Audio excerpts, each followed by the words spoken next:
Idol, nandito pala ako sa bahay nila Rigor. Tingnan natin yung bahay nila Rigor, Idol.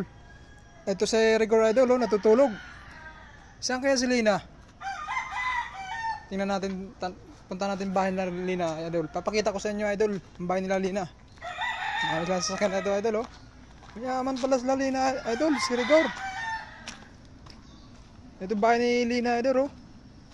Ang ganda pala ng bahay ni Lina, Idol. Tingnan natin, saan kaya si Lina? Saan kaya? Wala naman dito si Lina, Idol, oh. Saan kaya? Baka nandito sa may puno, Idol. Hala! Ano nangyari kay Lina, Idol?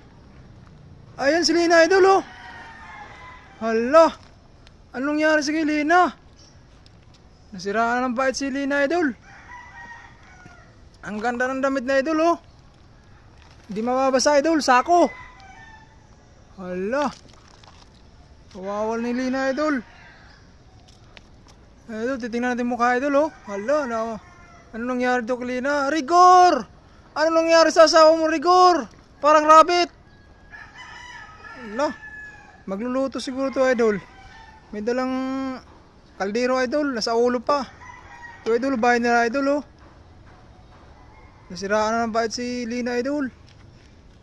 Hala, nangyari si Lina, Idol, oh. Oh, sumasayaw-sayaw, Idol. Hala, mga batar. Ito, Idol, oh. Ang ganda pa naman ng bahay nila, Idol. Ayan. Tapos, nasiraan ng bait si Lina, Idol, dahil nakunan. Dahil sa pagmamahal ni Rigor, kay Rigor. Kay Rigor, oh. Parang rabbit. Ang ganda ng hair ni, ano, ni Lina, Idol, oh. Nabuang na, Idol.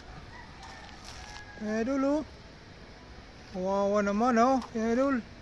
Nagsasalita mag-isa, Idol. Idol, nagsasalita mag-isa, oh. Tingnan mo, Idol, oh. Oh, Idol, oh. Nabubuang na, Idol. Idol. Hala, kawawa naman ni Lina, Idol. Pati yung aso natakot.